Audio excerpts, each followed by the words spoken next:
Hello, everybody, and welcome back to Talking About Birds, the only podcast that, like the Cardinals, is only best in class before things start to count. My name is Nate Heininger, and I am joined, as always, by my co-host, Ben Samorka. Hey, Nate.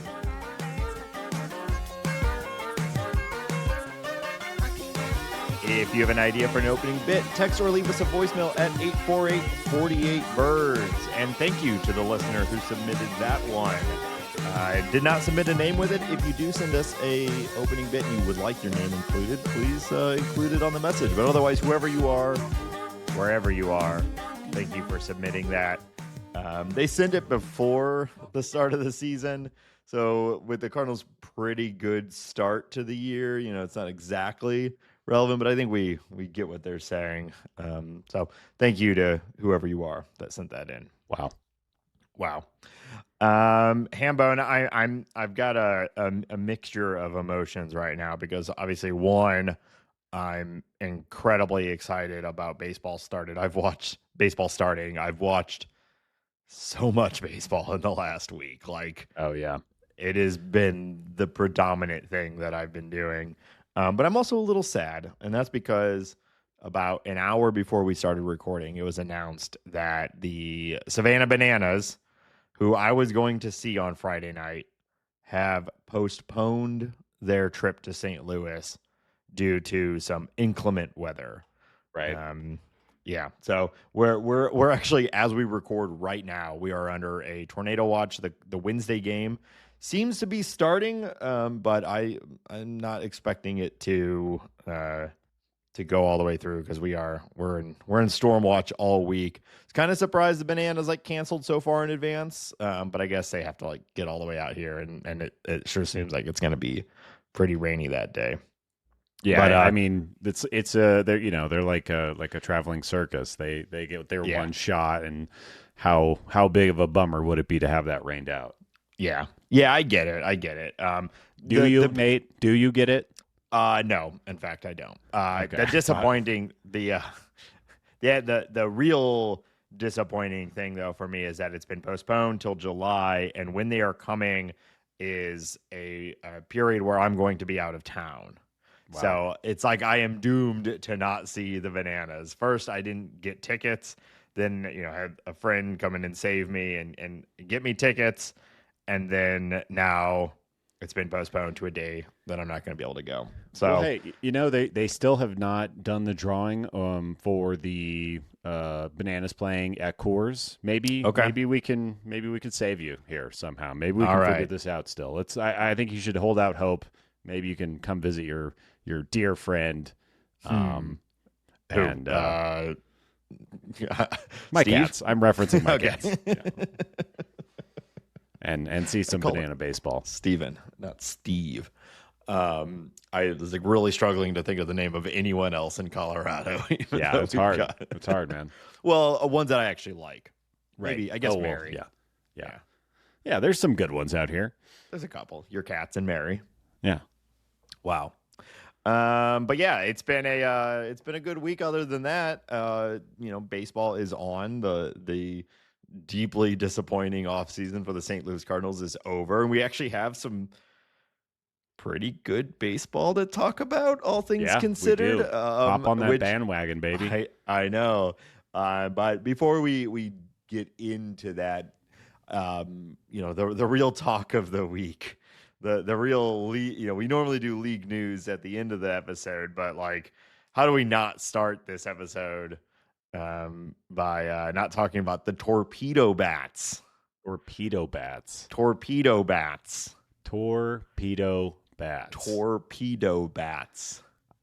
I think it's a bad name to start off. They don't really look like torpedoes. They don't really look like.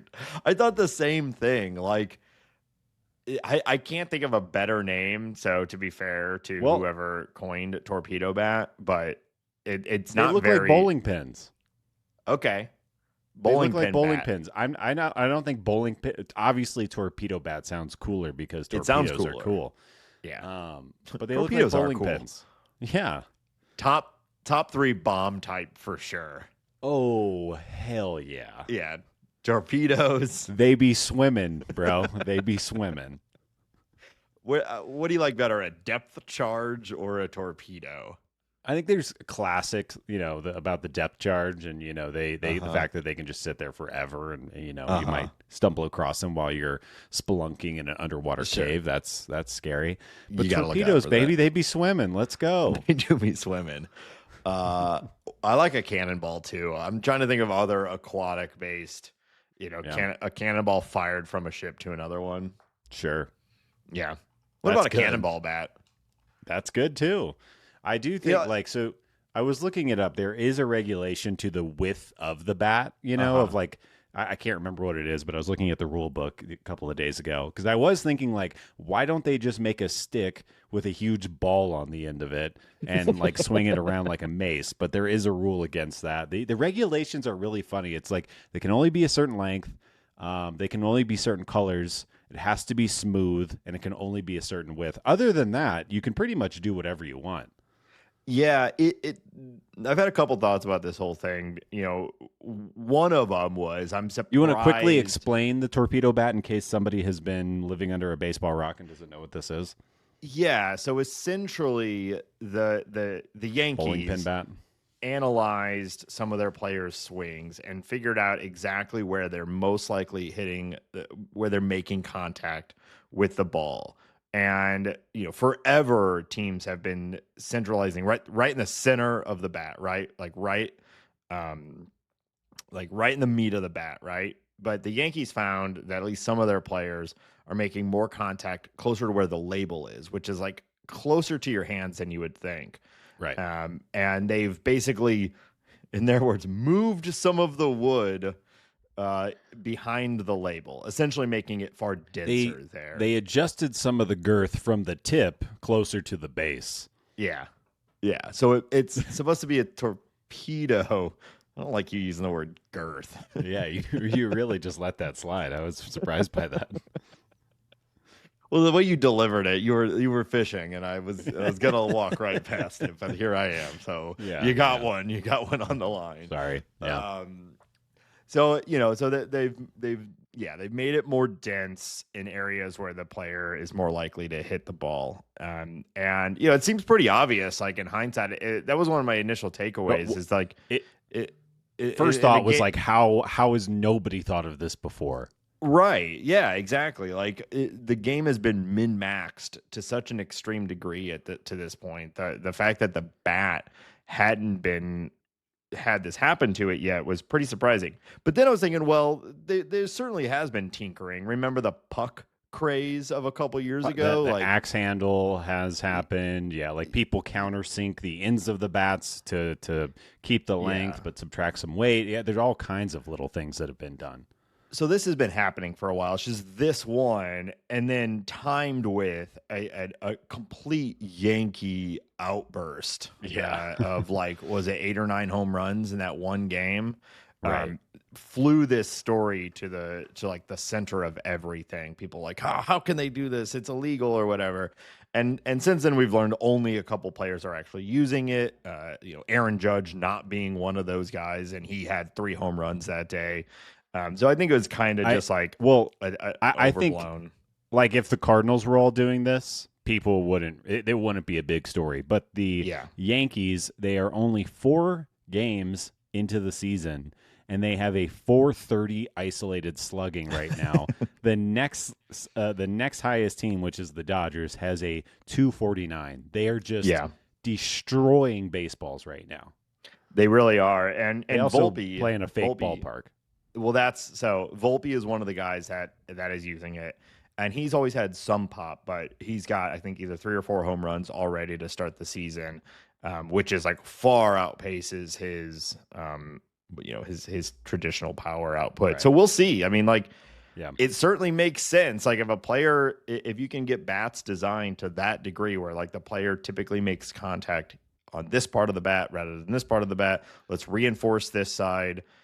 Sure. Yeah. Why not? I imagine that we've already seen some other teams starting to do that.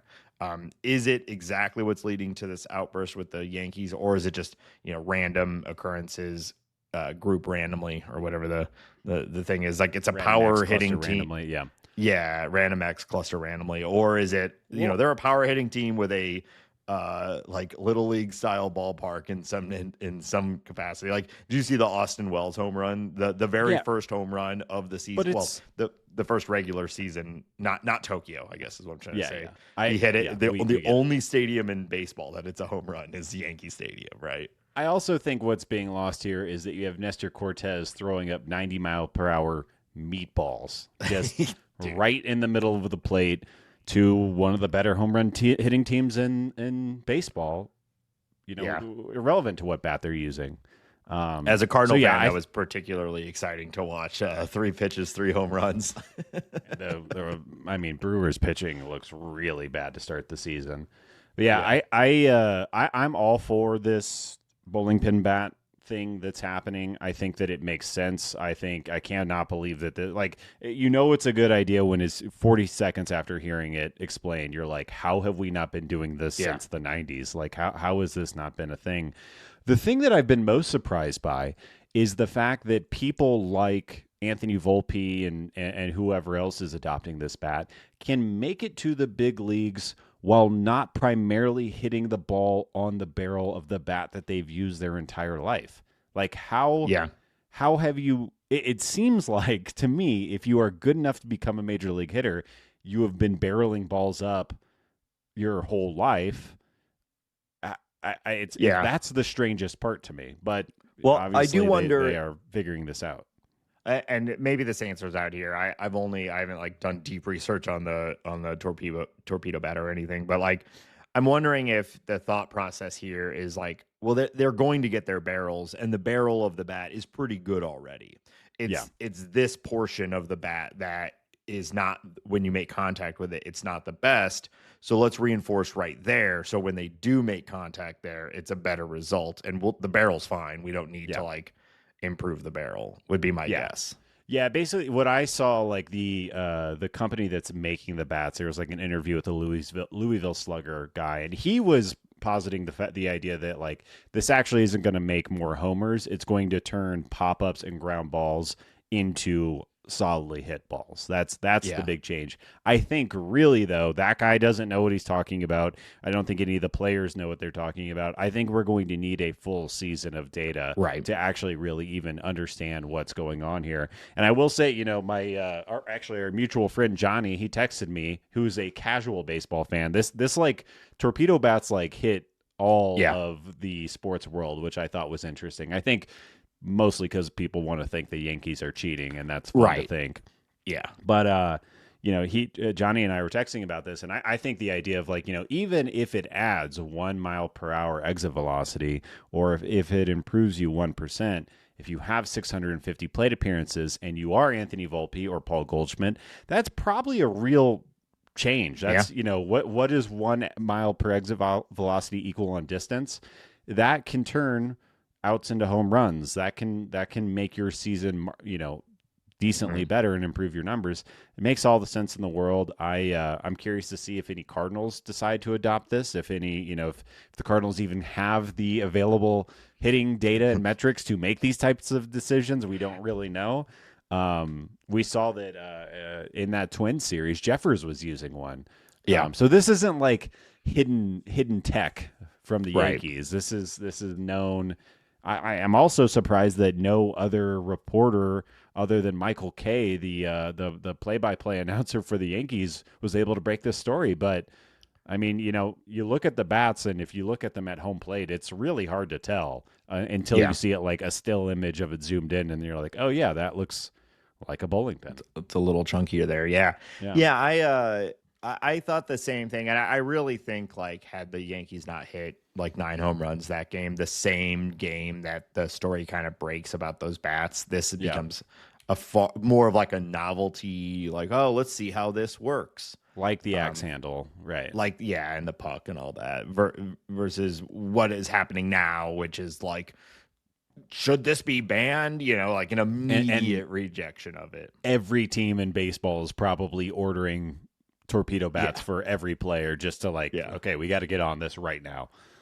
Yeah. I wonder if you could make like, could you make like a bunting bat? Almost like how golf clubs and stuff are are modified at to prioritize different things. I wonder if we're going to start getting moving the wood around, which is I think kind of a silly way to explain basically just denser wood in certain areas than others. Like the first time I heard it was described, they moved more wood behind the label was a very confusing way to explain that. I think. But I mean, maybe there should be specialty bats. I don't know. Like maybe this could go anywhere. Like what if players, and I don't know if there's a rule against this or not. What if players start the at bat with a certain bat, and then when they get 2 strikes, they swap their bat out for their singles bat, or who knows? I don't know what you could do, what you could manipulate, and obviously these guys are so good, they could probably, if they start thinking about this in that way, dictate to the bat makers, I want X bat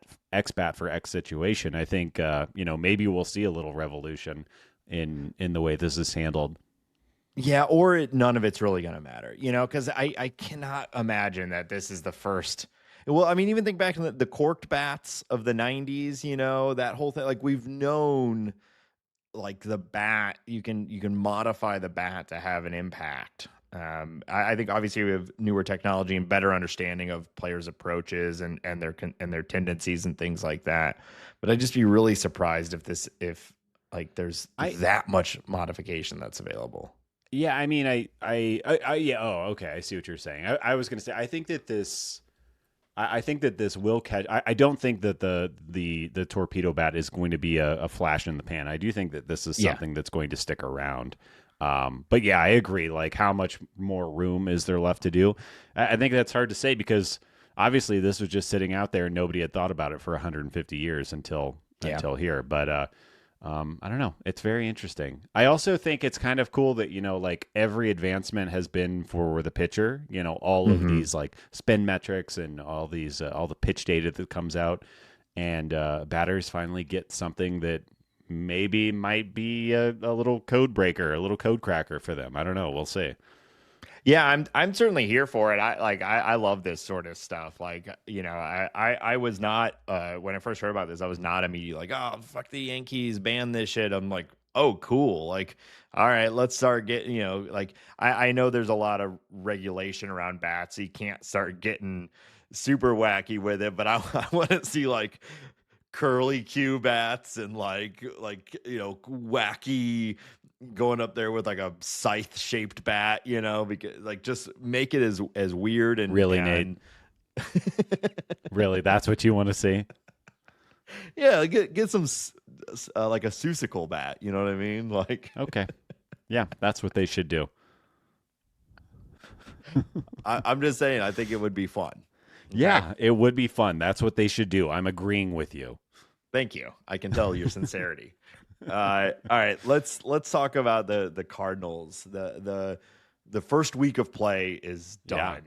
Yeah. And we sit here with the Cardinals that are 3-2 after sweeping the Minnesota Twins, which is a shocking outcome, frankly.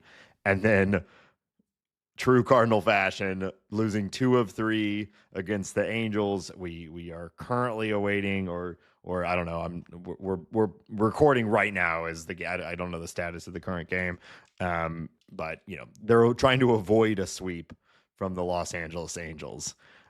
So some shades of last year, but also some real positives, I think, for us to talk about. So how do you want to talk about this? What do you want to talk about first with the Cardinals? How about this offense, Nathan? Yeah. It was the biggest problem the Cardinals had last year. I think looking just absolutely feckless at times last year, swinging through pitches, swinging at pitches out of the zone, taking bad at bats, not doing damage when they should be doing damage and hitters counts. But to start off the season, again, it's a baby season. We're 5 games in right now. But the Cardinals are the 5th best offense in MLB by WRC Plus with a team 136, which puts them, like I said, at 5th place. And I think just from the eye test, clearly they are grinding out at bats. They are looking aggressive when they should be. They are hitting the ball over the wall. and it's really contributions from everyone on the team. I mean, we have, looking at it right now, 1, 2, 3, 4, 5, 6, 7 different players have hit homers already in the first 5 games. And I mean, really, obviously, Mason Winn has had a bit of a slow start, and Wilson Contreras. But outside of that, and those guys I'm not worried about. Outside of that, the team looks like a real offense. They look like a team. They do. Yeah, it's funny. Everyone wants to talk about Wilson Contreras and Mason Winn right now because that's the you always want to talk about the problems, right? But I think for today's episode, and I think you and I are very aligned on this, is that we're not worried about it. We need a little bit more time before we start to get worried about those guys. So right now, I just want to talk about the positive stuff, which is basically everybody else. You said it like I don't know if it's Brant Brown and his new thing, or it's just everyone's really locked in coming into the beginning of the season. But the clear change from last year to this year is the top to bottom, the team is taking very smart at bats. Everyone is taking pitches, everyone's laying off stuff. Everyone's really, really grinding. I mean, we're seeing it like making every pitcher throw 20 to 30 pitches an inning, it feels like, which has significant downstream impacts on the even if they're all end up in outs, the more pitches you can make them throw, the better. But they're not ending in outs. They're ending in a lot of really good results. I know you've been talking all off season about the Lars Nootbaar breakout that's about to happen. You could argue he's already broken out. He just can't stay healthy. Right. But however you want to slice it, he's looking right now like the star of this offense. He's looking like one of the best players in MLB right now. I mean, I'm not sure he's going to sustain this, but like you're talking about, and what I've been talking about for months at this point, is he has all of the tools to be one of those guys. And, I don't think he's going to be like a 30 home run guy or anything like that. That's not really his game, but I do think he's going to be a high average, high OBP, and an extra base machine. He's not going to carry a 260 WRC plus for the rest of the season. But I do think he has all-star potential. I do think that he has the offense to be the best hitter on this team, or one of the best hitters on this team, or as good as a leadoff man as you could possibly want, with that high OBP and that ability to put the ball over the wall. But he is, I mean, he's looked great. He's hitting righties. He's hitting lefties. He's hitting the ball over the wall. He's walking at over a 20% rate right now. He has, again, it's a baby season. It's a little tiny itty bitty baby, but he has 5 walks against 3 strikeouts already. This is everything you want. And yeah, I'm just praying to the baseball gods that he is going to stay healthy and stick at the top of the lineup, because this is really fun. And I think when you're an opposing team, or I guess just as a Cardinals fan, when the lineup is going Nootbaar, Contreras, Donovan, it might not be, exactly how you draw it up, or if you, the ideal 1, 2, 3, or however you want to look at it. You cannot argue that you have 2 serious OBP grind out tough ABs with Newt and Donovan kind of sandwich, every time in that first inning, or at least a lot of the times in the first inning, of the way the Cardinals have rolled it out so far. Yeah. Yeah. And I mean, that's been Donovan's game as well. You already mentioned him. We also saw him hit his first career home run against lefties, which is awesome. The big question about Brendan Donovan and whether he can take that next step from really, really good baseball player to elite level baseball player is that power production. And part of his problem has been a lack of power against lefties. He plays against them, but he's never been, it's that saps his power. But getting a home run in the first few games off of a lefty, that's a good sign. Who knows? We'll see. It may end up being, one of 2 he gets this season, or it's an early indicator that he's continuing to grow and that power is developing. And if Brendan Donovan becomes a 20 home run type guy on top of everything else he does, now you're looking at, an all-star 5-6 WAR player, center of your franchise sort of thing, which a lot of people want him to be that because of all of his other qualities from like a leadership perspective and all that. But it's been power has been the question. So it's a fun early sign that maybe we're seeing that. And I know everyone was applauding him for his outfield play last year, but how good does he look playing second base? I mean, he's already made a couple of stunner plays. He is natural. He is that is his best position in my opinion, and I think he's already proven it. Yeah, it is the ideal outcome. If you're truly optimizing your lineup for a defensive standpoint, which the Cardinals are not fully able to do every game, he's at second base. I think. I don't think there's a huge question about that. I think it's worth talking about. We kind of talk about some of the doomsday scenarios, like what if Victor Scott doesn't hit and Lars has to move to center and Brendan Donovan has to move out to left, and what if Jordan Walker doesn't hit and is starting to look bad? What did the Cardinals do? So far, the outfielders have made that decision really, really easy because Victor Scott and Jordan Walker have both looked like big leaguers. They have both had moments already. Victor Scott made a amazing catch in center field. He is hitting. This is very, very fun to watch. Yeah, we're so hyped over 5 games, but it's just like a lot of these early questions are the early answer to them has been extremely positive. Victor Scott looking very good at the plate, has a home run already, 4 stolen bases. He's hitting singles. He's turning singles into doubles, and he's playing really good center field. He looks like what we all hope he will look like for a very extended amount of time. I really want to talk about Jordan Walker though, because we've said for a long time, I think the path of the Cardinals offense to becoming like truly elite is through Jordan Walker. And so here's the thing with Jordan Walker to me is, tell me, Nate, when he's playing well, his at-bats are a lot of fun to watch regardless of the outcome. Yeah. And there were extended periods last year where it was no longer fun to watch his at-bats. Right out of the gates this year, he's been my favorite at-bat to watch. There's something about his approach when he's locked in, his gigantic, extremely quick swing, even when he misses, is just so much fun. He looks like he's going to throw the bat into the bleachers sometimes with his swings. Like if he were to let go of the bat, it would go all the way to the bleachers if he'd let go. He takes such extreme, long, vicious swings that just like you can just dream on it connecting. And then when it does, like we saw in the game yesterday, dead shot center, home run in every ballpark.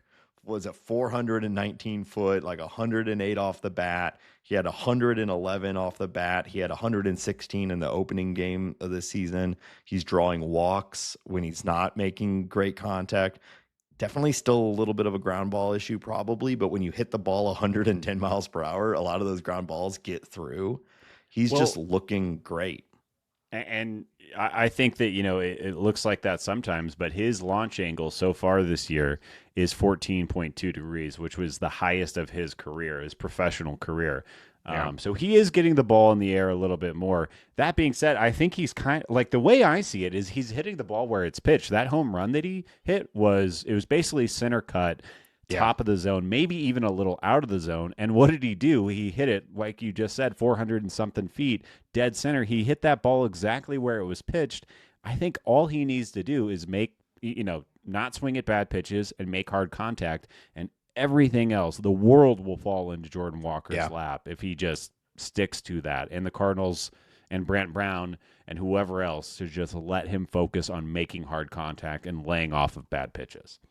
Yeah, he has his average bat speed right now, I think, is like 78 miles per hour. I just look, it's a little over 77. It's 77.4, which is elite. Yeah, well, we were saying is Stanton has always had the highest and like highest maybe of all time, and he's usually in that like at 80 or so. So just Also, both of his elbows don't work right now, so maybe yeah, maybe maybe, swinging that hard all the time is not healthy long maybe term. maybe it's bad for the human body to swing a bat that fast. Um, but Jordan Walker's near that, right? Yeah, And he also has a stolen base. He also been caught twice. The Cardinals are there's something going on early season where they are being a little too aggressive. They've been caught 3 times where the pitcher has not thrown the ball yet, and they're caught in the middle. 2 of them worked out where they got a balk and then a bad throw.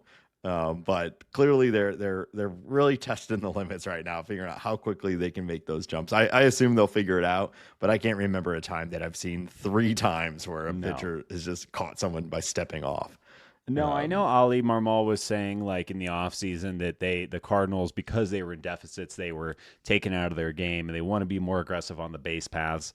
I wonder if they've kind of just like, hey, if you think you're in a position to steal, and it's less of a call from the manager and more a call on the individual player, and maybe that isn't the best way to go about it. But it hasn't been a tragedy yet. It hasn't like ruined anything, but it has made the Cardinals look silly a few times. A couple times. Yeah. But again, well, 2 of the 3 have worked out for him. But yeah, you certainly don't want to get caught like that too often. But anyway, Walker is slowly moving up in the lineup. It's everything we want from him. So hopefully they're just like, just leave him alone. He's playing pretty good out in right field too in the small sample size. He's a lot of fun to watch. We're only 5 games in, but he looks he's passing every test right now in this very small sample size. Yeah, while we're putting our Cardinals, rose-colored glasses on this week, I think it's worth noting that, you feel pretty good about those first 6 guys in the lineup. To what degree they're not all stars, to what degree are they going to be good? Is Arenado going to keep hitting the way that he's been hitting? You hope so.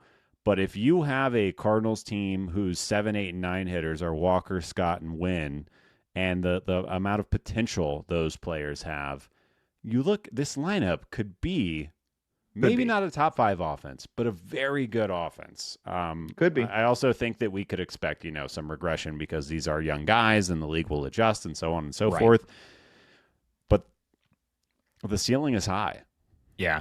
Victor Scott's one where you could see like, okay, his approach right now is working, but what happens when the league catches on to the new approach and they make adjustments? Can he make adjustments again and catch back up? We saw him struggle heavily with that last year. Obviously, early results are good. Winn, is it the sophomore slump? That's a classic thing, right? Or is it just some bad results? He's been hitting the ball pretty hard.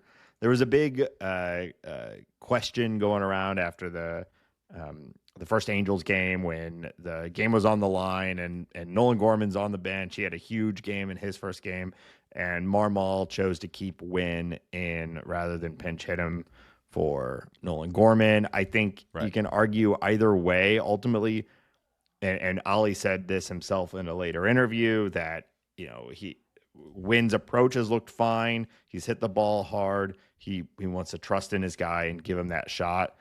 I think that's fine. I think personally, probably I'm with a team like this, I'm managing to win every single game, and I'm probably putting Gorman in that situation. But that's that like interpersonal development stuff that we really don't have too much of a lens on as fans. And so if Marmol seemed to think that was worth it to maintain that confidence and win, then I was fine with it. Also, that at bat, that's talking about that specific situation. He had a hard hit ball. It happened to be right at somebody, but the process was good, and I'm not worried about Winn. I think the hits are going to start falling. I just think he is so talented, and if there's an adjustment that needs to be made, he's good enough to make that adjustment. Yeah. But I agree with Marmol's kind of. I don't think he's not like he's not having Rafael Devers at bats right now, where he's just flailing wildly at everything, and he looks like a big leaguer. He's sitting in there fine. Did Alex Bregman break the Red Sox? What is going on over there? I do think that moving from DH or to third base to DH is a huge change. And obviously he said it to the media, like, I'm a third baseman. I don't want to be doing this. I also saw that it was reported that he has not reached out to David Ortiz or anyone for advice on DHing. I wonder. I don't know Rafael Devers. I've never chatted with him, but I wonder if he's a bit of a dummy. It's how he's kind of coming off right now. Yeah, but I definitely think, not. I mean, yeah, he's a very good hitter. I feel like he'll figure it out. Yeah, you would certainly think so. He's been one of the better hitters in baseball for quite a while now. Yeah, or maybe he got the bag. He's been kicked off his position. He's just like, fuck it.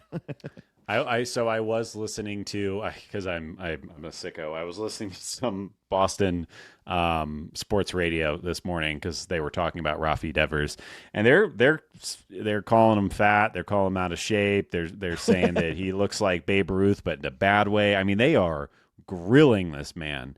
I can't speak to any of that. I don't know if that even matters all that much, but Boston is losing their damn minds right now. Yeah, well, they're overreacting in a negative way, and the inverse of us overreacting in a positive way. You know what I mean? Yeah. Hey, we're in first place. I don't know what you're talking about overreacting. First place, baby. That's right. That's a good point. That's a good point. Yeah, I mean that's a broader topic, but no one in the NL Central is looking particularly powerhouse right now, and so the Cardinals take their three. Except for Kyle Tucker. Except for Kyle Tucker. Dude, yeah. Well, unsurprising, right? We talked about how we both think he's probably a top 5 player in baseball, maybe top 10. And he's looking like that for the Cubs, which will Sure is. That will ultimately win them some, more games. And again, we're talking, they're a single game behind the Cardinals right now. Right. So whatever. But yeah, the Brewers, what are they, 0-4? So yeah, that's fun. Something like it's been rough going for the Brew Crew. I think the Brewers, I would say of all the teams, as far as reacting to early starts, the Brewers are the one team where I'm kind of buying it because man, oh man, that pitching. We've talked about it. That pitching isn't great, and if it's gonna, it looks really, really bad right now. It's other than Freddie Peralta, it's hard to see. Yeah. How they turned around. I mean, Savali, he talk about just throwing up nothing. Just again, 89-mile-per-hour fastball, just salad, and the Yankees were just eating it and just crushing it. It looked bad. They really need Nestor Cortez to be a good pitcher, and he was not on that opening game. But it's a long season. Let's his Nestor Cortez's FIP right now. I've never seen this before. Is 40.85. His FIP is 40.85. It's pretty good. Yeah. Well, 3 home runs on 3 pitches is really going to mess up a lot of your underlying metrics there. He is leading the league in giving up and homers allowed right now with 5. Yeah, he'll turn it around. I think maybe. Well, let's talk about Cardinal pitching, because I mean, I'd say a mixed bag of results, but leaning towards positive overall. Oh, for sure. Yeah. What's your early take on the first run through the rotation? I mean, my early take is that everybody in the rotation did their job. Probably a little more length would be good, but that's not, the biggest concern, especially your first start of the season. But I think Sonny Gray is pitching right now while we're talking. He's given up 1 home run to Mike Trout, which, that be happening. That's all right. Yeah. But everyone on the rotation, including Steven Matz, had a performance that should allow your team to win. Liberatore was the only one that got a little bit dicey. But I thought he looked great. Nobody's walking anybody, really. The bullpen has been a bit of a struggle in the first 5 games. But I think Palante, Gray, Matz, even Michaelis, Fetty looked really good. And I thought Liberatore, other than that 1 inning, showed some real signs of progress. And I mean, that first inning was very exciting. His breaking balls looked great. That fastball had some giddy up on it. It was making those Angels players look kind of silly. I'm digging everything they're putting down right now. Yeah. I agree. I don't really have much to add. I think we'll see as they get to. I mean, the Twins lineup is pretty good, and the Angels, have Mike Trout and Soler and a couple other at bats that are good, but they haven't really faced like a true killer lineup yet. So we'll see. But yeah, it's hard to argue at the first the first run through the lineup, and in the bullpen, uh, you know.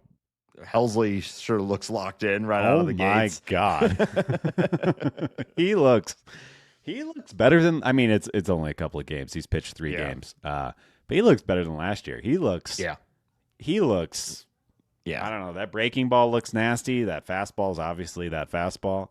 He looks like the best closer in the bigs right now. He looks unbeatable. Yeah, he really does. Phil Maton has also looked like a really good ad, which we'd been calling for all off season. So thanks for listening, Mozeliak. I assume that was a direct response to us saying that they should go sign Phil Maton, but he's looked good, and where that goes, he's like with Fernandez's struggles. Certainly seems like Maton is probably your right-handed 8th inning guy, with JoJo being the left-handed version of that. And like that's the back end of your bullpen now. Yeah. I think I'm a little more worried about JoJo and his couple of performances than I am about Ryan Fernandez. I think Ryan Fernandez needs to once he just starts locating that breaking ball down in the zone rather than leaving it middle, it'll work out. JoJo, I'm a little worried about just the velo. It isn't there right now, and maybe that'll come. It's very early. It's also been cold and wet in St. Louis. Been, yeah. Winn and Arenado, like full balaclava, which has been kind of funny to see. Like no one else, but they're fully bundled up, like it's negative 20 degrees out there. I mean, I don't blame them. That St. Louis, that humid cold is not fun. I don't love that. But I mean, to kind of get back to the core of this conversation, I think really feeling good about everybody right now. Matz, I think, deserves a lot of credit for what he did. I'm happy. It seems like the worry about Sonny Gray has maybe subsided with him coming out and shoving for 5 innings and looking like Sonny Gray, which I think we were pretty confident that was going to happen. Palante, I think, remains the biggest question mark. We know what Miles is going to be. He'll be Miles. Is Palante going to be able to strike people out? Is he going to be an effective big league pitcher in his second year? And like I said, ever since that conversation with Nick, I'm just like I'm on the fence. I'm worried. And, it's funny how quickly that changes too, because I went from like Palante might secretly be one of the best pitchers on the team, and this is going to be a big breakout year, to like, can he get through this lineup like we were hoping, and you could see a little bit of both in that game. You can see where the good underlying metrics come from, and then you can also see what happens when his spin doesn't spin, and he's throwing 80-mile-per-hour, flat stuff right down the middle. Okay, yeah, that's gonna get torched. Yeah, not great. But yeah, I mean, all in all, pretty excited with the pitching. I guess we'll see where it goes. Yeah. Anything else from like a performance standpoint you want to talk about before we go into some of the more broad Cardinal news that's happened over the last week? Just it's even if the Cardinals aren't going to win. However this season unfolds, if they can keep looking like this as a team, if they can keep taking tough at-bats, if they can keep giving Luke and Baker opportunities to succeed, I'm going to really enjoy watching this season. Luke and Baker, it's so funny to me when it's like a team seems to show no desire to really give him real major league shots, except for when he is in the lineup. He's in the heart of the order. He's batting 3rd today against the Angels' best pitcher, Yusei Kikuchi. Do we like Luke and Baker or do we not like Luke and Baker? Yeah, exactly. But he's doing his thing. He's looking good against lefties. So he is. And man, when he hits the ball hard. Which is just fun. He had that in the game last night in the 10th inning, right? That 2-run double right in the Screamer. gap. Yeah. Off the bat, for a second, I thought it was gone. Just the solid little contact. too low of an angle, but too low. He slapped the shit out of that ball. Yeah, that was fun. Yeah. He is we've seen him before, but he is just such a strange looking overall presence. You know what Hulking I mean? Man. Hulking. With the blonde hair, you just don't see a lot of people like that. It's kind of terrifying. Yeah. He a big boy. He's gonna hold me by my ankles and take all my lunch money out of my See, I think he seems sweet though. He seems nice. I don't think he would take your lunch money. That's a good point. I do think he seems like a nice boy. Okay. All right. Let's talk about some of the bigger news stories outside of the performance. What else? What do you want to start with? I think the biggest Cardinals news story of the week right here is Winn Contreras eats the grip tape off of his bat middle of the at bat. You gotta eat the grip tape sometimes. So what we're watching this, and I think Winn Contreras, obviously a personality, obviously a very intense person. So he wanted to remove the grip tape. So rather than just removing it and putting it in his pocket, he put it in his mouth. I assumed he was just chewing it, and then at later after that at bat or whatever, he took it out. It was reported that he ate it. He swallowed it, digested it. Presumably, it left his body at this point. I hope it left his body at this point. But I don't know what analysis I can provide other than he's a psycho. He's totally nuts. You got to eat the grip tape sometimes. You know what I mean? It's good for you. You got to eat. He said it tasted terrible. Well, I imagine so. It's grip tape. I can't even imagine chewing. It's sticky and gooey, and I don't know. It's a major league jaw compared to ours. We wouldn't be able to handle it. I always find it adorable when these guys go up to a bat. They're like some of the most extreme athletes in the world, spend their entire lives in gyms and just being really tough guys, and they go up and they blow a really big bubble with their little bubble gum right before.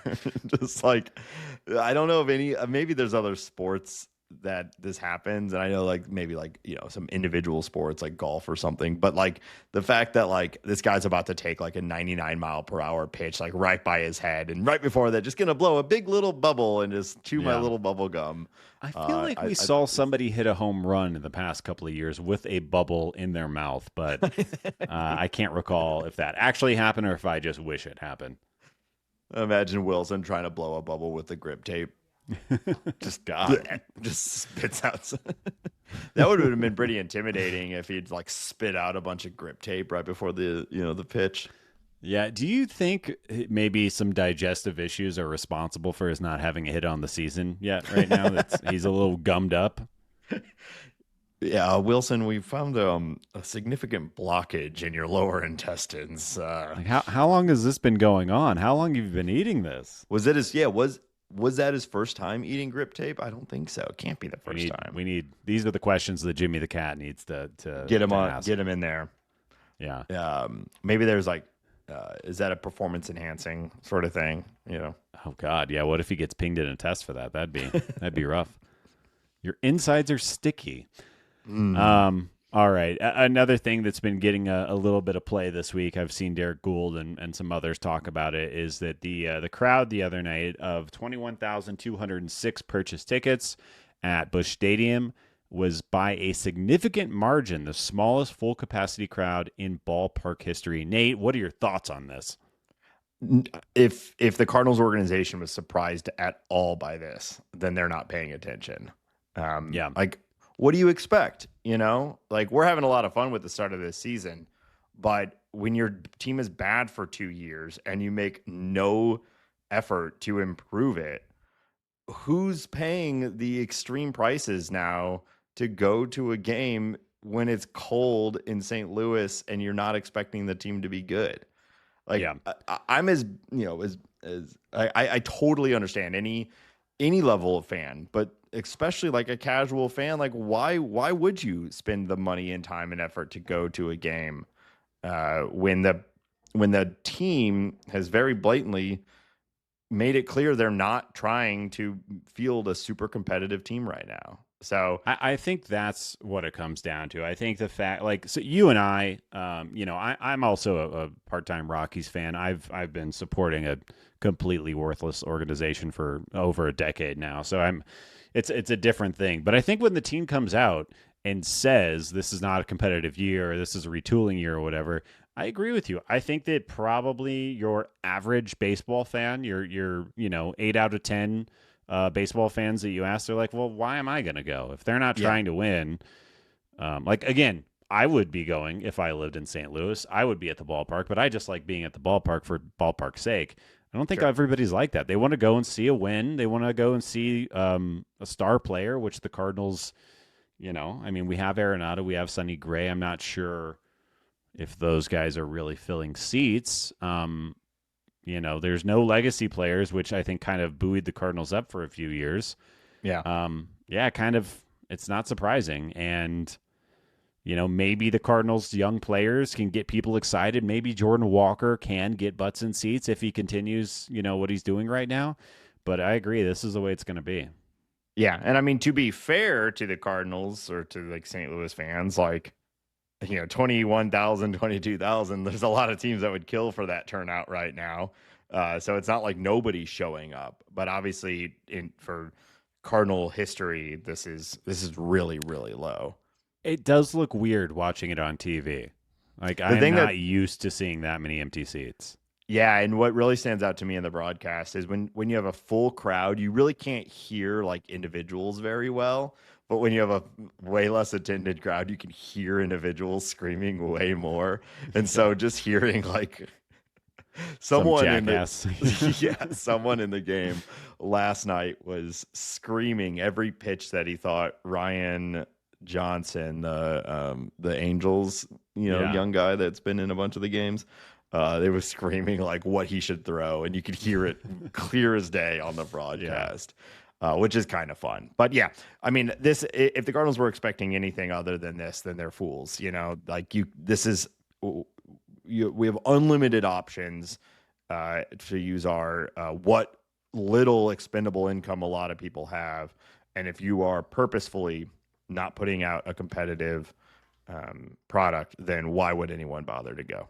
So yeah, I that said, I imagine that it would only take a few weeks of the Cardinals looking very good and being a competitive team for that ballpark to start fill up. There is a St. Louis wants to be there. Exactly. Absolutely. Yeah. Yeah. The appetite is always there, and they will return.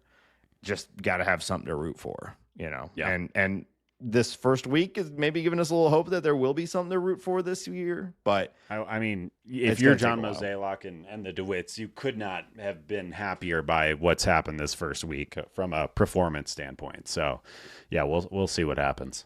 Yeah. All right, moving down. Lance Lynn has officially retired from baseball, which he announced on his wife's podcast, which I did not know exists until this week. Yeah. And all I'm saying, Nate, is why not on Tab? That's what I was going to say. Come on here. I watched it and I thought we could have done this. We could have done this. We could have done this. Listen, if you're out there and you're a former all-star Major League Baseball player and you want to retire, come on the show. We'll give you all the time. Come on the show. You can, but we don't do want whatever you want. Honestly, all stars only. All stars only. Thank you. World Series champions only. Actually. Yeah. Lance Lynn, obviously Cardinal great. I love everything about Lance Lynn, especially his performance in World Series winning ways. He was with the Cardinals for 7 years. He accrued 30 WAR throughout his entire career. And he also, he made $95 million. So really great career. He obviously, I think will always have a soft spot in my heart just for his like post-game interviews and his proclivity to throw 1,000 fastballs a game. I just loved everything about watching him. I don't know if he's going to be like a red jacket guy or anything like that. Yeah, that was going to be my love next him, question. And Yeah. He's such a fan favorite. And I know last year didn't go particularly well for him as a Cardinal, but still everyone just really enjoyed having him around. It wouldn't surprise me if he gets into the Cardinal Hall of Fame almost on vibes alone. But that's not to say he doesn't have credentials too. You know, he was a big part of the last World Series win, and he was a major part of that era of St. Louis Cardinal baseball. So he has, I think, a case for it. And then the personality and vibes and all that might be what gets him across. It would not surprise me at all if he becomes a Cardinal Hall of Famer. Yeah. But I kind of wouldn't also be surprised if he doesn't. I know, not a real hot take here, but I think he probably does get in. I'll take the opposing opinion. I think he probably doesn't get in. I hope he is around the organization going forward, though. I don't think he would do this, but like him being a media member or a personality around the team or the announcements or the announcing of the game would be a blast. It would be funny, smart, interesting. I would love to see that. Yeah, his little thing he did on his wife's podcast was fun. It's a couple minutes. It's worth watching if you're a fan of Lance Lynn. He talks about how much fun he had across the board, and how to him part of the job was being entertaining for both sides. Like when people were booing him because he was doing well, or they're booing him because he was like, the opposing pitcher, he's like, it's my job to give them something to boo about. And like, I love that they're booing me. And then I love the fans that are cheering for me. He just like really enjoyed the sort of showmanship of the whole thing, which we also know as Cardinal fans too. And is just he's a funny guy. So I'd recommend watching it. Podcast is called Diamond in the Rough. His wife's name is Diamond. There you go. Dymin, which just learned a lot about Lance Lynn over this week. But Diamond sounds like it's spelled like a medicine. Yeah. Dymin. Yeah, it's pretty in its way. The Cardinals placed pitching prospect Tink Hintz, Markavian Hintz, on the minor league 60-day IL. Mozeliak said that the righty sustained a rib cage strain. Big bummer. Man. Yeah. Man, it just every year it's something. It's such a disappointment with him. All the talent in the world, just can't stay healthy. It's there's no such thing as a real pitching prospect. This is how we kind of have to look at these guys, and I think that at some point Tink Hintz will impact the big league club. Might not be this year. Could be in a relief position. It could be a couple of years down the road. He could get injured again, but he is obviously a super talent. He'll come up at some point, probably.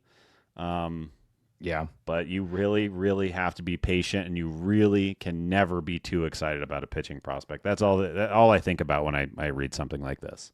Yeah, all of this to me is just another step in the way of him becoming a reliever.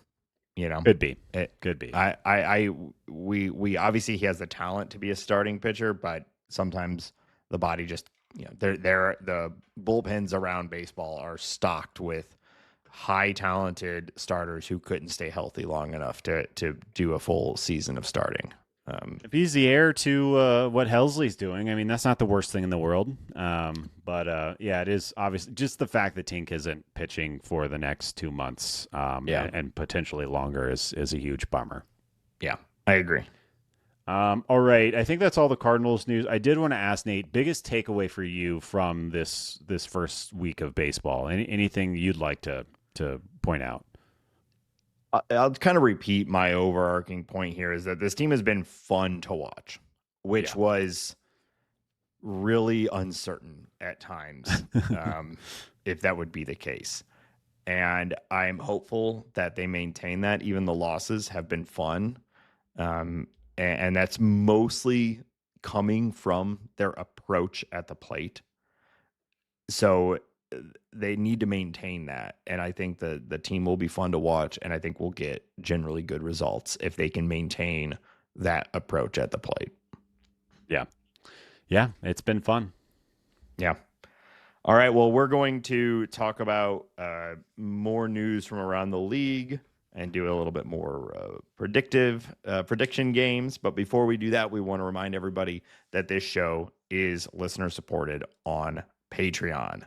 Patreon.com/talkingaboutbirds. If you enjoy the show and want to support us and the time and effort that goes into bringing it to you every single week, consider joining the Patreon. Just a couple bucks a month. Subscribers get access to a couple things, early episodes frequently, as well as access to the Bird Score. That's our private Discord server. It's been a lot of fun watching these games with the Bird Score. Shout out to everyone in there who's chatting and just sort of talking through the games with us. It's just so much better than just like putting something on like one of the random social media posts and hoping someone responds. These are real people watching games together. So it's a good place, a lot of fun. Patreon.com/talkingaboutbirds. Otherwise, if you can't do that, we appreciate anyone who takes the couple minutes it takes to leave a review of the show on your favorite podcast platform. That can even just be tapping the little stars. But we also love it if you write something that it's super helps, especially right now when people are just like Googling like Cardinal podcast and stuff like that. That is what gets us up on that list. So thank you for everyone who's doing that. And then finally, tell your friends, tell your family. It really, podcasts primarily spread through word of mouth. So that's another great way to support the show. Hambone, we've got some other stuff going on online. Where can people find that? Yeah, we are on all of the social media stuff. We're on Blue Sky. We're on Instagram. We're on TikTok. You can find us all there Talking About Birds. This show is available to listen to on Spotify if you like to do that. You can watch the show, Nate. You can watch us right now you look down at your phone or whatever you're doing. I'm playing on YouTube. Marvel Snap.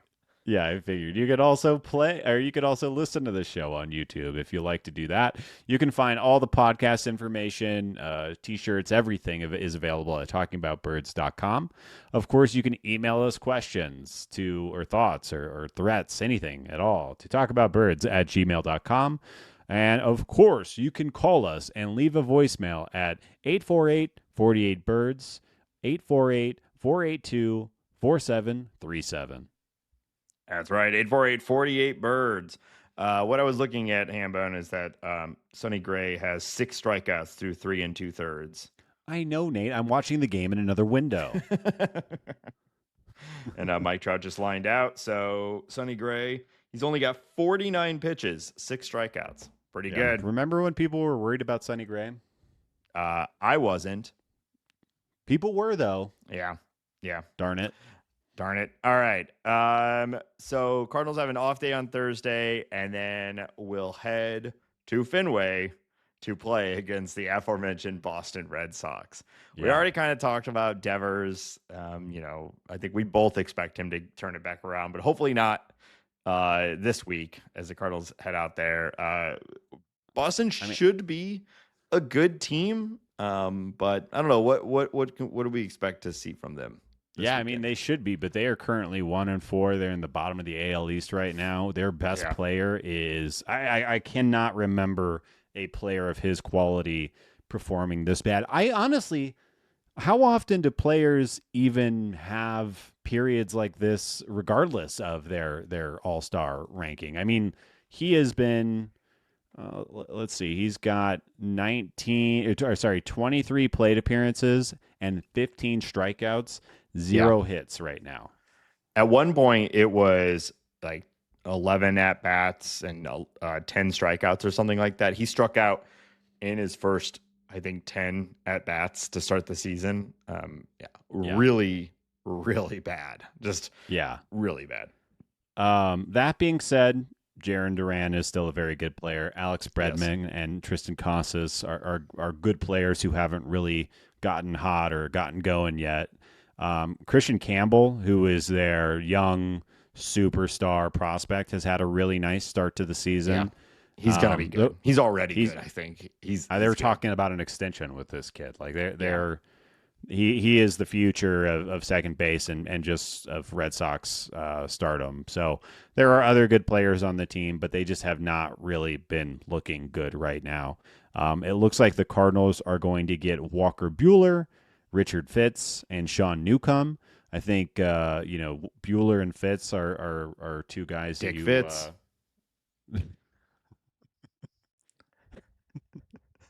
That is good. Got him. I liked it. I obviously have the sense of humor of a 12-year-old, but it was good. I'm here for it.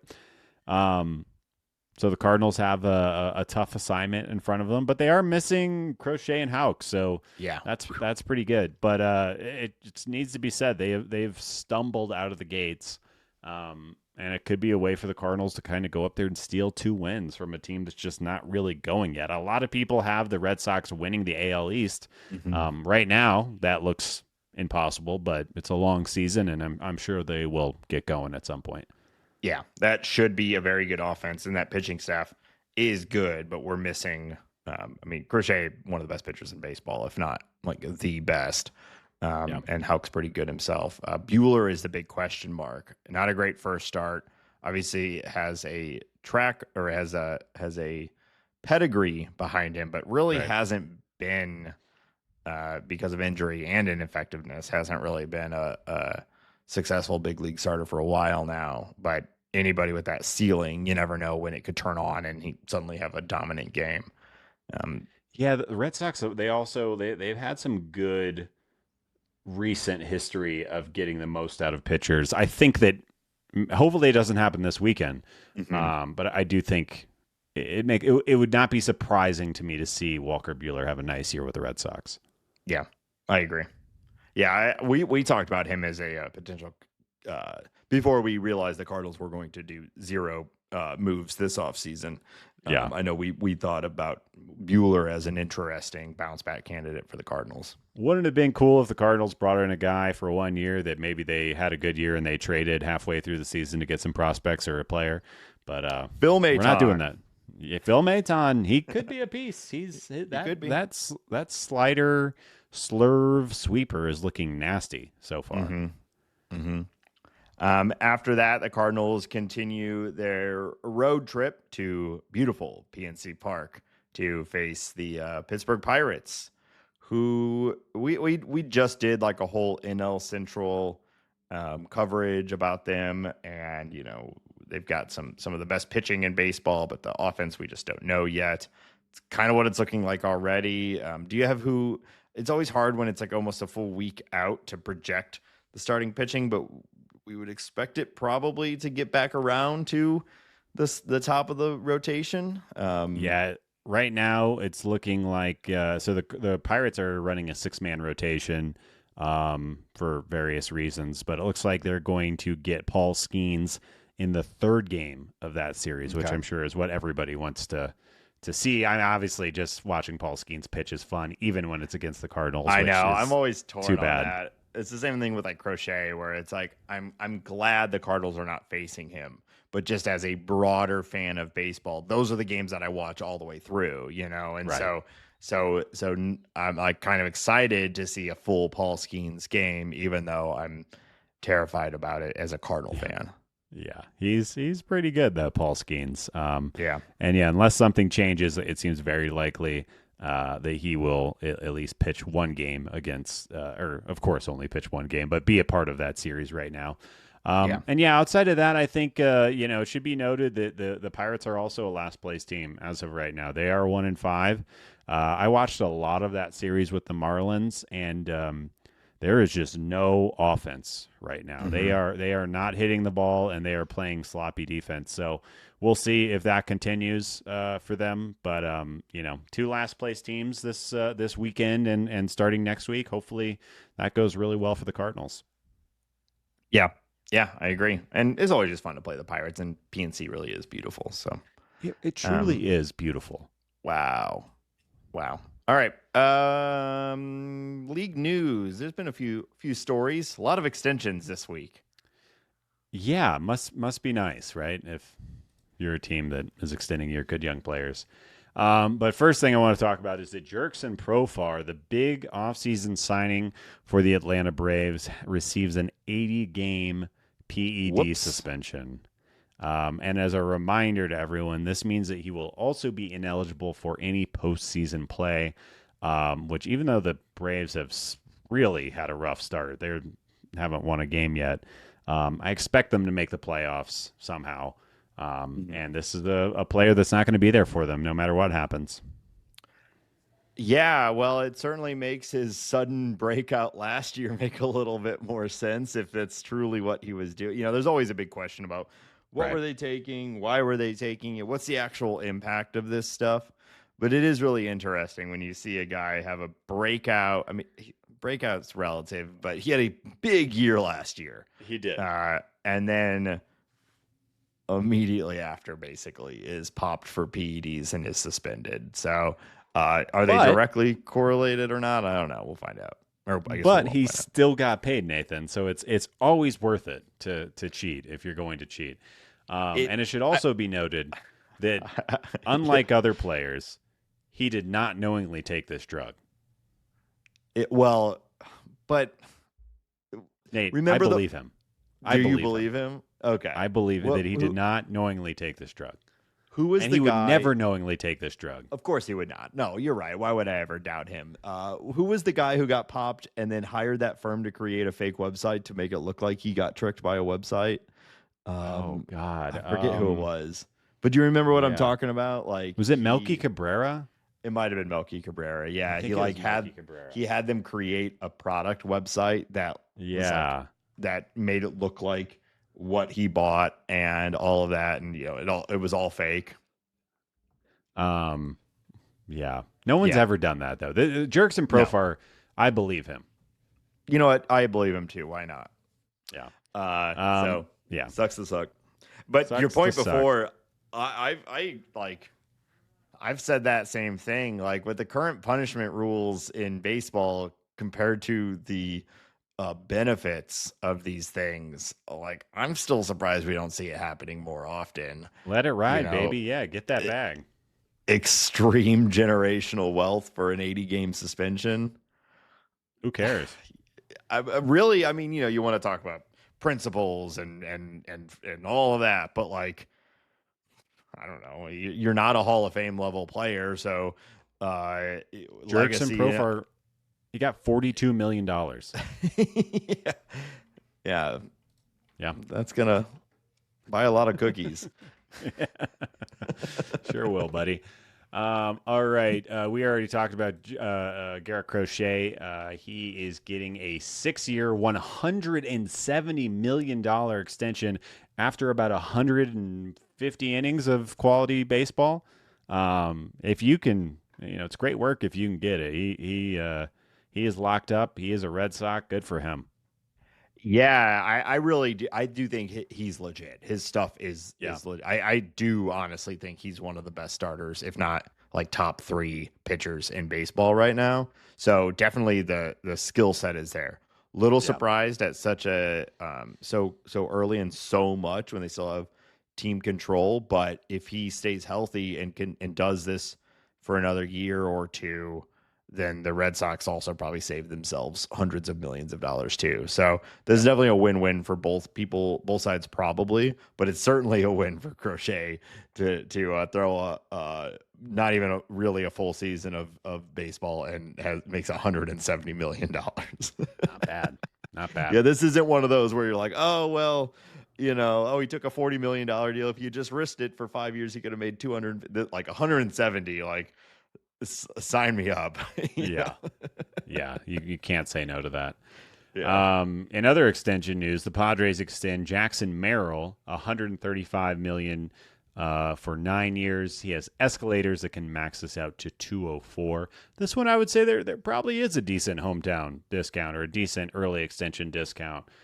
The way that this kid has looked is like one of the best players in baseball. Yeah. He's a good center fielder. He's a good hitter. I was watching a Padres game the other day. He hit a home run probably 20 rows back off a lefty. He is everything you want in a baseball player. And the Padres continue to look really good for a long time. I mean, him and Tatis for the foreseeable future is pretty fun for Padres fans.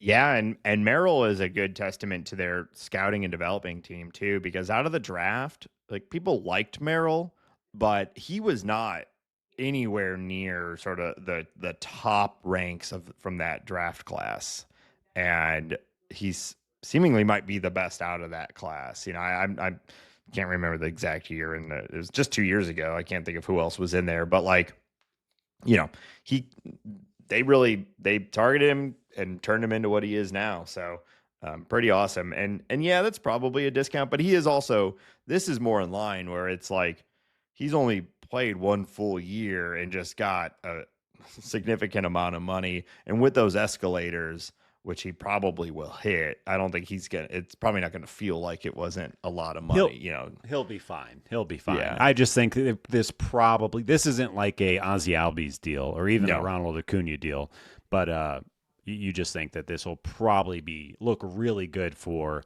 the Padres, like really quickly. Well, he's only 21, right? So 9-year 22 deal. right now. Yeah. Okay. Yeah.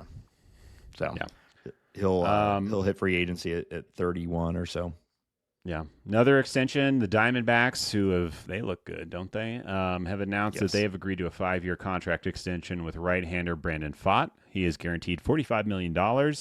Not as exciting as the other two, but it's nice to see these young players get locked up for their team for a while. The Cardinals really, really need to follow suit. I'm going to keep saying that until they extend somebody. This is, I think, a team really banking on projections. Brandon Pfaadt hasn't. He certainly looks like a talented player. He's been a highly touted prospect for a while. He had a pretty good year last year. A lot of people are looking at this year as being the one that he's going to really fully break out. So they're clearly trying to lock this in now.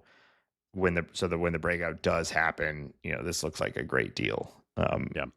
Which smart teams do, and $45 million for a baseball team is pretty low risk. So right. Yeah. All right. Final piece of news I wanted to hit was that Tyler O'Neill homers in his 6th straight opening day game, breaking his previous record of 5. Own record. Yeah. I don't have much to add to this other than all I want is for Tyler O'Neill, for good things to happen to him, and for this record to keep getting broken year after year after year. It's truly remarkable. He has forever sealed himself into fun fact history. You know what I mean? Like, that is a trivia question that is going to be someone will ask that in like 100 years at like a bar trivia on the moon or something, and it's like he's a good player, but this outshines his level of play, I guess is what it's just wild that he's keeping it up. Yeah. Well, just the fact that he's an oft injured player, but he's managed to make 6 opening day rosters in a row is a mark in his, like, something you wouldn't necessarily expect knowing Tyler O'Neill's history. And then just this hitting a home run, it's incredible. I love it. I hope it keeps going. Me too. All right, that's all I got for league news this week, Nate. All right, we're gonna wrap up this episode with another prediction game. Last week we did our heroes and hatchlings draft day game. I wanted to make sure we got that out before the season started because it's so highly competitive. It's something that we keep up on all season and didn't want any results to color our opinions. But this week we're going to do a broader, just baseball prediction game that we'll go back to at the end of the season. So we're going to keep it kind of simple here. We're going to do the 3 division winners from each division from each league, and then we're going to do the major rewards: MVP, Cy Young, Rookie of the Year, and then we're both going to pick a World Series winner prediction. Sound good? All right. Sounds good. All right, we'll start in the AL, and we'll do all the AL, then we'll do all the NL. Okay. So I don't know. We can go just sort of back and forth here, I suppose. Ben, I'll start with you for the AL West. Who's your prediction to win that?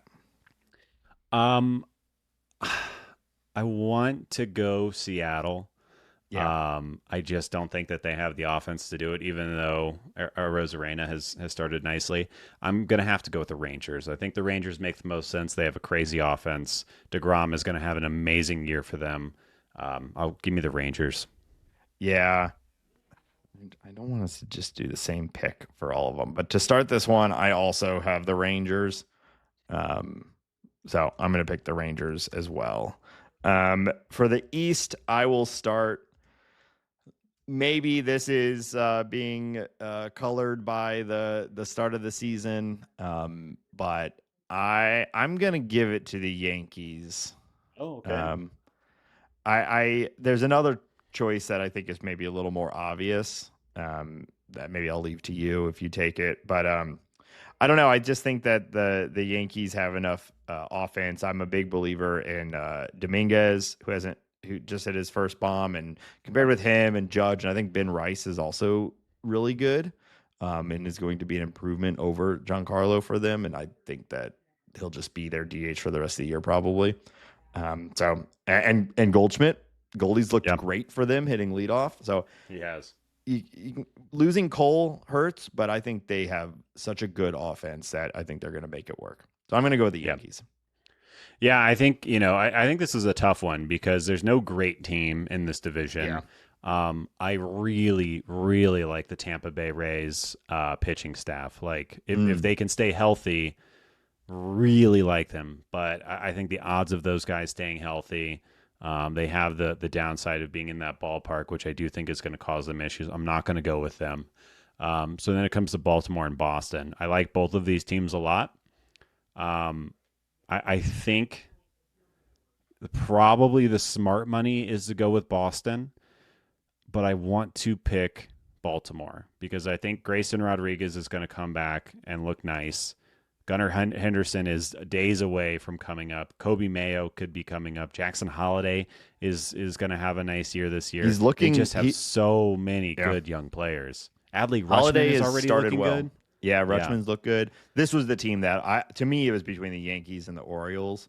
And I think even still the Orioles are probably a better pick. But I thought I'd go outside and do the Yankees, but I think Orioles are as likely. Yeah. Okay. How about the AL Central? This is a fun one. Who you got? Yeah, I don't know. Who do I got? I guess I can eliminate the White Sox. Sure. And yeah, then did you see that? Else... Always fun going around on the internet. It's like the Chicago White Sox have been eliminated from postseason play, and it was on day one. It's always a good roast. Always good. I really, there are parts of every team in this division that I like. I think for the fun of it and for the Michael Wacha of it and whatever, I want to go with the Royals. I don't really have a compelling argument here other than no other team in that division has Bobby Witt. And he can win you a lot of games. So I'm going to go with Bobby Witt and the Kansas City Royals. Yeah. They also have Cole Reagans. They've, Pasquantino's looking good. Did you see Jonathan India get hit in the face by a 99-mile-an-hour cutter, and he was in the lineup the next day? Holy shit. Yeah. No, thank you. Yeah. I know you and I disagree on this, but I don't think India's going to do very well for them, but he's looked okay to start. And also getting hit in the face by a bit. Shades of Mike Matheny, Ooh, yeah. So I was thinking the Royals, but for the sake of picking something different than you, I will do the Twins, who I think are the next most likely. Obviously, they just got torched by the Cardinals, but I think they've got stellar starting pitching, or should have stellar starting pitching, and the offense could be there if they could stay healthy. I'll say I also think there's a chance that the Tigers could really run away with this, but we'll see if that offense can pick up. That's a good point. Yeah. I mean, Tarek Skubal. Torkelson's looked good. Yeah, which is really fun. I want him to be good. Yeah, he had a game earlier, like the second game of the year, maybe the third. He had 4 walks and a home run, which is that's the Torkelson experience, I think. Right, yeah. Go Torque. All right, Hambone, AL MVP. Who you got? I mean, you almost... Well, no. Actually, I'll go back. I was going to say you almost just have to pick Aaron Judge, and when he starts the season like this, it makes a lot of sense. I talked about the Royals and Bobby Witt. I think I'm going to stick with my guns and say Bobby Witt is going to take it this year. I think the power, the stolen base, and then that superlative shortstop defense is going to make him outshine everyone else in the league. Let's go Bobby Witt. Yeah, well, put up a 10 WAR season last year and did not win it, which, is crazy, but also Judge was insane too. So he is, I mean, the smart money's on Judge, right? Yeah, Bobby Witt is truly going the Mike Trout route here, where Mike Trout also had a 10 WAR season and did not win an MVP because of Miguel Cabrera's Triple Crown season. Right. Yeah. So if you don't know, Bobby Witt said he modeled his approach, and you can see it after Mike Trout, and he's basically Mike Trout at shortstop, peak Mike Trout at shortstop. I know this doesn't really come into account with the MVP voting, but I just don't know if there is a single player who is more important to their team's success than Bobby Witt. Yeah. Well, yeah, when you at least last year with the Yankees, if they didn't have Judge, they still had Soto. Right. If you didn't have Bobby Witt, it feels like the Royals would be an 80-win team. Yeah, that's what I'm saying. He is, and I know that's not how voting works exactly right now, but that's just my opinion and how I look at it. That narrative stuff, though, some guys still do vote off of that, right? They say most valuable. Well, maybe it's a tiebreaker. If him and Judge have a similar season, maybe that is what puts it over the edge. Could be. Well, I'll go with Judge because I do think that's the pretty obvious other selection. Right. He's crazy. All right. Cy Young. Yeah. Again, there's an easy pick here. Do you just say Tarek Skubal because he is a freak? Just won it. Yeah. And he's so fun to watch. It's really hard to go back to back. Who do I want to say? I don't know. I'm going to say, geez, sorry. I'll answer this. I want to say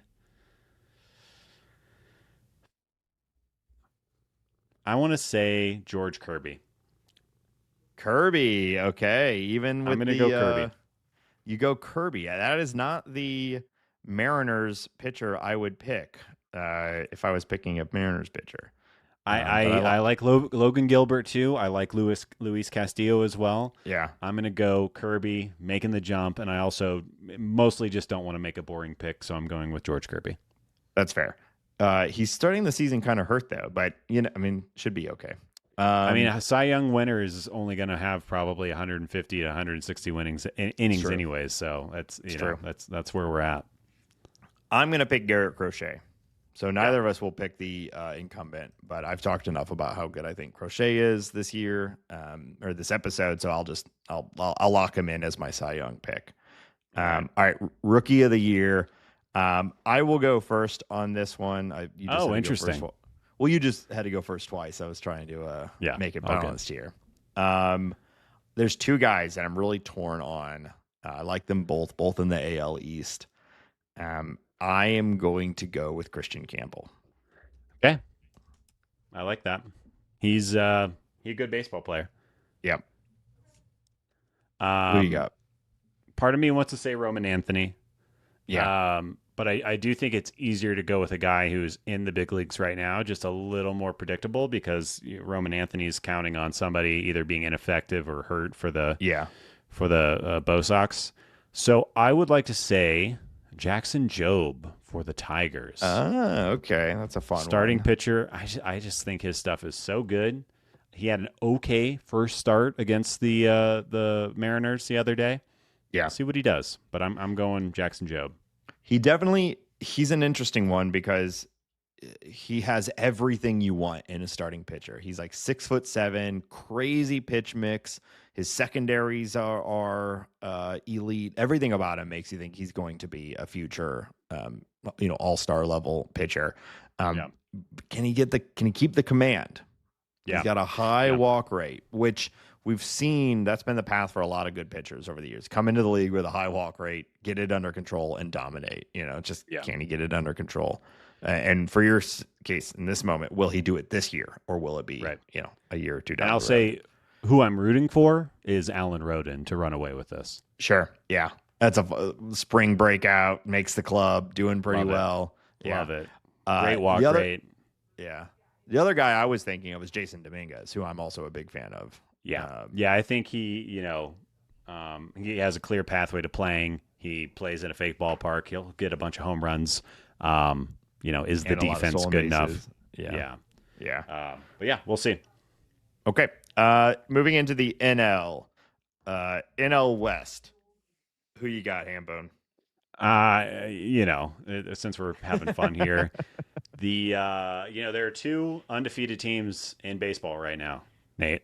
Yeah. And I like one team over the other one. So I'm going to go with the Padres. Give me Padres. You're doing the Padres. I'm doing it. I know it's highly unlikely, but you know what? That Dodgers pitching is a house of cards. Okay. And it could all come tumbling down. Sure. Also, how bad does Sasaki look? Sasaki's going to be in the minors here soon. Maybe. I think he's going to put it together, but it has not been the best start for him. Yamamoto, on the other hand, looking like Cy Young level. We'll talk about that in a second. All right. I will do the Dodgers. Been over under 160 wins for the Dodgers. What do you got? I'm gonna take the under on that. I'll be brave. They will lose. They will. I agree with you that their path to being bad is the starting rotation completely collapsing. I just don't see that happening. And to me right now, the Dodgers, I'm trying not to be but I feel like they're a compete for best record of all time level team right now. They are. They are. I'm obviously being a little silly, bad by not picking them because it's fun, but I mean, I'm actually betting that Shohei Ohtani doesn't throw a pitch for them this year, and that probably Snell and Glasnow or May, one of these guys are going to get hurt, and they're still going to be untouchable. Yeah, I think so. All right, NL East. Yeah, I think you go. Oh, okay. I think I have to go Phillies. Yeah, I mean, they still have Zach Wheeler. They still have Bryce Harper. They still have Trey Turner. They have a lot of star players who I think are very good, and I just like Philly. I'm going them. Yeah.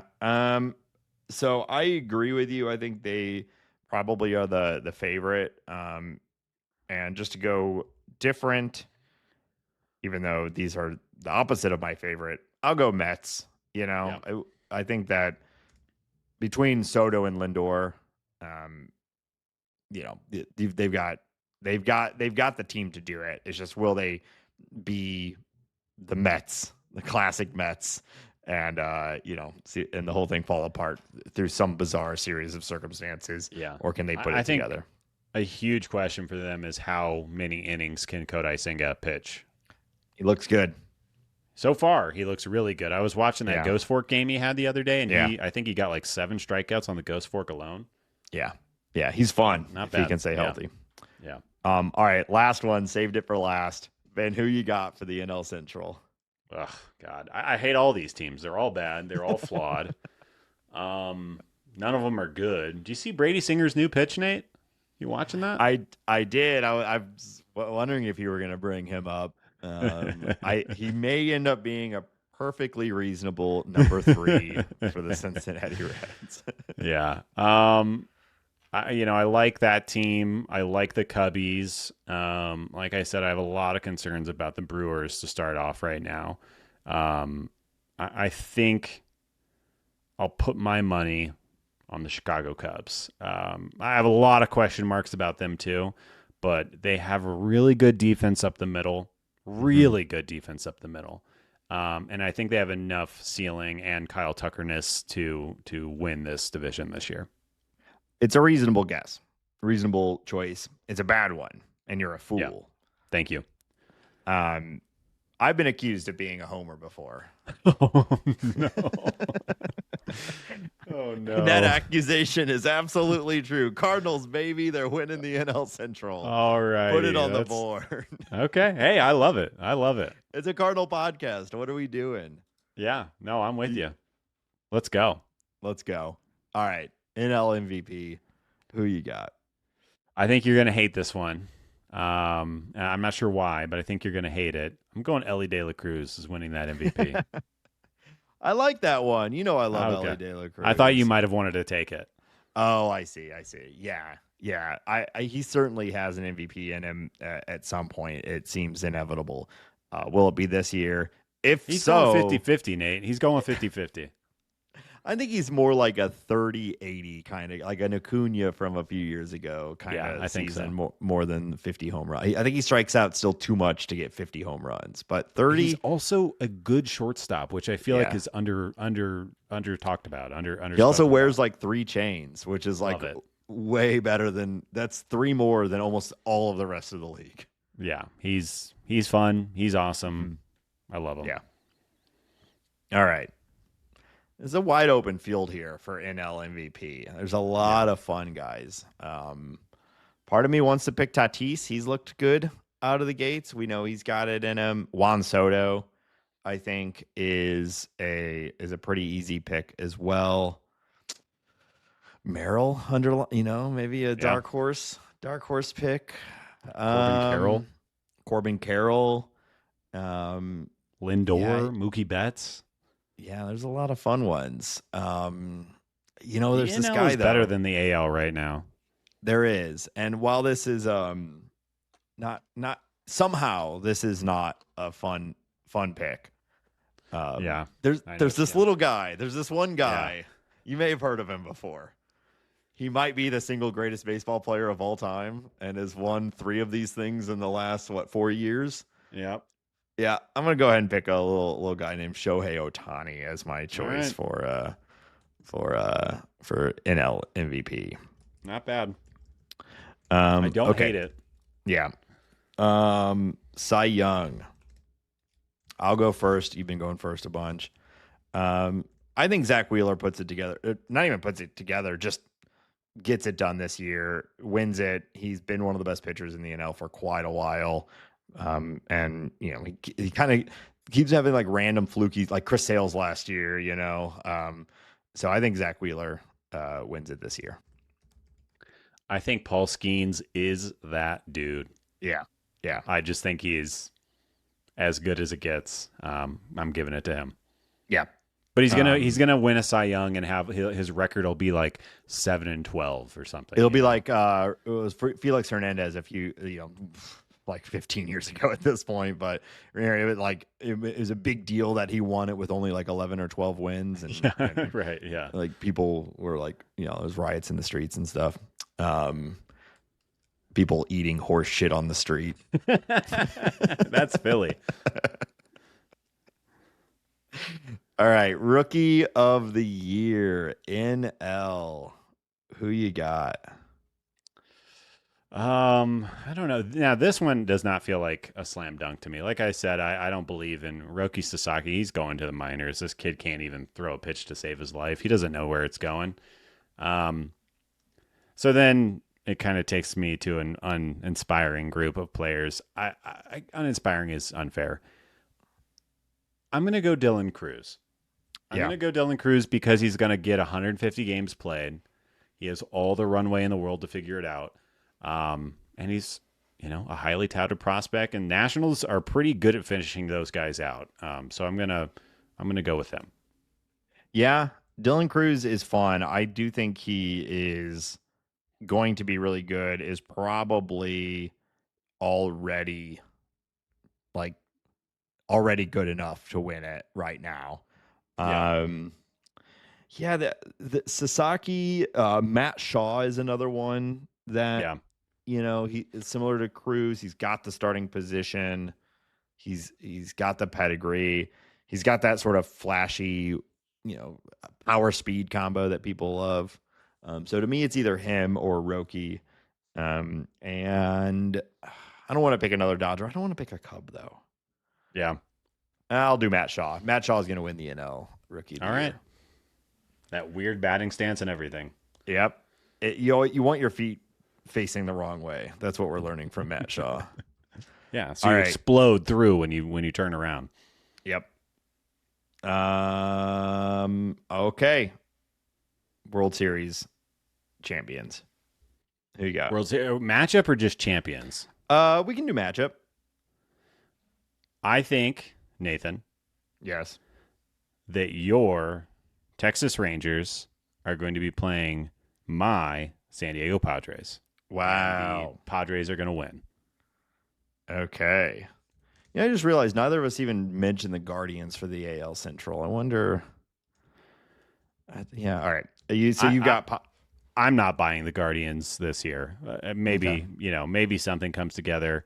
If what's his face can come back healthy, Bieber can come back healthy. Mm-hmm. Maybe we start looking at them, but that's a huge question mark for them. Yeah. Okay. Also, like their second best player might be Lane Thomas. Like, what are they doing? That's true. Okay. I'm gonna pick the Dodgers from the NL, and then there's always a team that comes in from the wild card and just like runs. Not always, but it's that's always the fun story from this. So you know what? I didn't pick them to win the AL Central, but I think the Tigers are going to do what they did last year. Really? Wow. Everything's going to come together. Jay Flair. They've got Flaherty. Maybe Job will be putting it together by then. Joby. That's good. I think they're going to get Riley Green really going to ascend. He's good. They're not going to win the AL Central, but they're going to get that one of those wild card spots.